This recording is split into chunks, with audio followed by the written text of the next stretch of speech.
Alright, so let's pretend like this that you see right in front of you is the lining of a dirndl. And I would have flipped the lining over to the back side, and I've got interfacing on this whole lining. To do the boning, you take a piece of the fabric that the boning comes in the cloth and cut a piece the length of the bodice from raw edge to raw edge. In this case, it's about, I don't know, 8 inches, something like that. Cut that piece, okay? And just kind of set it aside. Then you're going to get a piece of the boning, the actual plastic that comes in the casing, and you need to cut that piece so that it goes from about the seam allowance, the stitch line up here to the stitch line up here. And it's going to be about an inch shorter than the casing that you're going to use. So for each side of the dirndl, you're going to have a piece of boning, the plastic part, and a piece of the casing, the fabric part.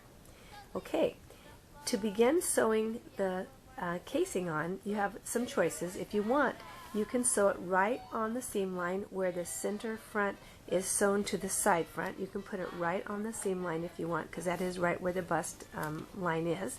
Or you can have it a little bit to the right or a little bit to the left. It's your choice. So just for the sake of this demonstration, I'm going to sew it a little bit to the right. There's several ways you can sew this on. If you want to, you could just take your casing and lay it up into the seam allowance and sew right across the end of it in the seam allowance. Or if you want, you could flip it the other way, up like this, and then you could sew the end of the casing right here and then fold it down. That's the way I frequently do. But this way is okay too. You just end up with a little more a bulk up high, depending on how you're going to finish off your neckline. If you'll finish with double fold bias tape, you might like it up like this. And if you finish it with piping, maybe you want to have it down a little lower out of the way because there's already a lot of bulk there. It's up to you. However you do it, you need to somehow sew the end of the boning casing so that the boning won't go up into the seam line. And that's really important when you come to finish your seam line later on. You don't want to hit the boning with your needle because it will probably break your needle off. So you might want to go back and forth a few times like this to sew the end of the boning in place. After the end of the boning is sewn in place, you want to come and stitch down the casing. Make sure that you don't go into the area too close to where the boning will go, because I've done it before where I've been kind of quick and I've gone into it a little bit and then the boning wouldn't fit into the casing. The casing is just wide enough for the boning, so you need to be careful when you're stitching that you stay outside of the little seam lines. Otherwise the boning could cause you a problem. So this isn't too hard, you just stitch down, but when you get to the bottom you need to leave it open so that the boning has an opening to get into. So when you get to the bottom, you can just stitch right off, or if you want, you can stop up a little ways and fold the boning under to finish off that way. Now I'm going to sew down the second side of the boning to make sure that it is in too. You want the boning to be very sturdy, you want it to stay put, so you'll do that. And it is a good idea, depending on the color of the fabric, to have your bobbin string match your lining, although no one's probably going to see it, but it just looks nicer. Okay, so you have both ends, both sides of the boning sewn in, and the end is open.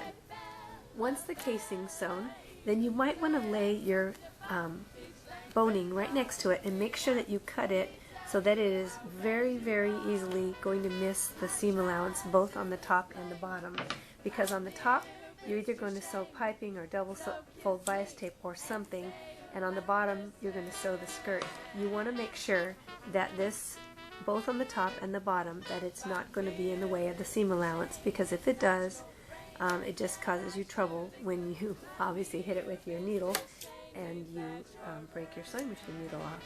So once you have your boning cut the right length, such as I have, then you can insert it into the casing, finishing off your edges with double fold bias tape. But usually if I'm going to do piping along the neckline and piping along the armholes, I have to turn that whole bodice the right side out, passing it through this kind of a tight channel. If I'm doing my edges that way, I'll wait to put my boning in until after I've turned the bodice the right side out. Otherwise it's really hard to do. And so since when you do that, this whole bottom area is still open, you still can stick your boning in, so you can wait for a little while to do that. Now when it comes to the bottom, if you want to, you can just take your sewing machine and stitch sideways like this to keep the boning in, or if you want, you could just fold it under and stitch it, but either way it works out just fine as long as you make sure you stitch it in such a way that it doesn't get in the way of your seam allowance. That takes care of the boning for the bust line. Now for the sake of demonstration, I have this fake dirndl here. On the one side I have sewn piping in the armholes and along the neckline. The other side I didn't. I'm going to use this as kind of a teaching model. I'm going to show you how I do boning along the zipper. I've already got the boning in on the sides. Now first thing I do is I'd match the top of the zipper up and go down and make sure everything lines up. This particular dirndl, which is all just a fake one, I'm going to use a little short zipper, which is I think a 12-inch. The first thing I do is I sew the zipper tapes down at an angle towards the front, sew them both down. This is the 12-inch zipper, so it's going to go from the top of the bodice down 12 inches. So I'm going to measure, put these two bodice sides together and measure 12 inches. I lined up the bodice with the skirt and went down 12 inches, and this is the 12-inch mark. That's how long my zipper is. I sewed the opening from the bottom of the 12-inch to the bottom of the skirt, and then I'm going to iron this whole seam allowance open and iron the seam allowance open all the way to the top of the bodice. Okay, I'm going to work on the right side of the bodice first. So I'll take the right side of the zipper and I'm going to open this part that I just ironed down. I'm going to lay the teeth of the zipper right along the line that I just ironed in, the fold line. And I'm going to pin it just to get it started. And it just happens that this time I have the little metal stopper around 1/8 of an inch below the very top seam edge. I'm going to unzip the zipper and I'm going to pin it in place where the teeth are against the fold line that I just ironed in, all the way down to the end.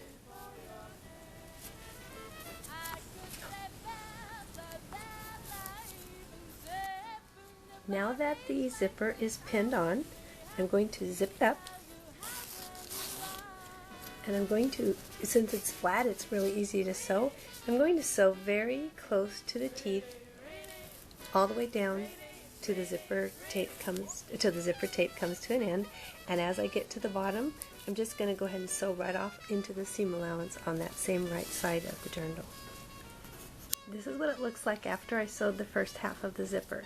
The first half is sewn on all the way down to the end, and it trails off into the seam allowance. Now I have the second half pinned, and it will trail off into the seam allowance too. So I'm going to sew from the top down here, and I'm sewing again very close to the teeth, all the way down through the seam allowance. Now that I have both sides of the zipper done, I just take one of the casings from the boning, and I'm going to sew it in this little extra piece of seam allowance because I sewed my zipper this different way. I'm going to just sew this into this seam allowance left over after I sewed the zipper in. Now I'm sewing this casing on the back side, on the lining side of the zipper and of the zipper's seam allowance, and I pretty much just have to sew the casing on the one side because it's not going anywhere wrapped up in this seam allowance.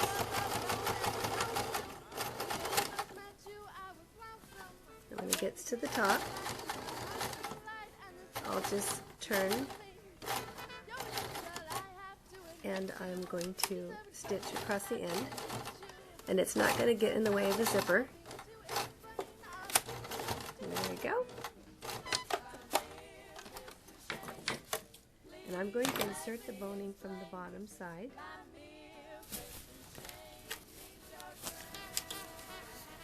This is what it looks like now from the front. And when I roll this zipper around to this direction, you can see the zipper. Now I've used totally wrong color thread, but since this is just for demonstration purposes, it doesn't matter. And then on the back side of it, you see the casing. And I've stitched the casing shut on the top, and then I'll just slide the boning into the casing. Oops, if I can get it started.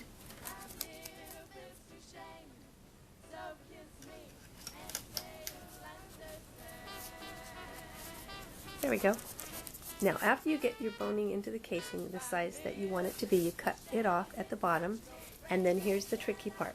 Not tricky bad, tricky good. You roll this whole thing in, and you can feel the rigidity of the boning in there. And then you can adjust this seam allowance, how much you want to cover the teeth. Like for instance, if I were to make a dress with a lot of zipper with this white color, we'd not want to see it. So then we'll stitch here on the outside, and the boning will be all encased in the seam allowance, and you won't see it, but you'll feel its effect. It's very sturdy. So you see I have the casing for the boning on the seam allowance that's left over from sewing on the zipper real close to the teeth. This rolls around, and you pin it in, well, actually it rolls around, you put the boning in, and then stitch the bottom so it won't come out and move anywhere around, and then you top stitch usually on the front side, as you can see I did here with red.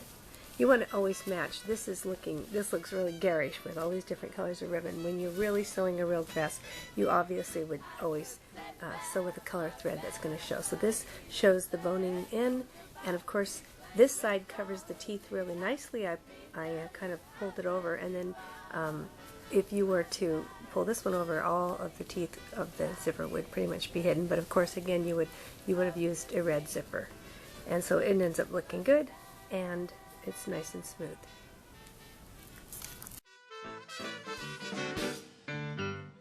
Yeah, great job, girls.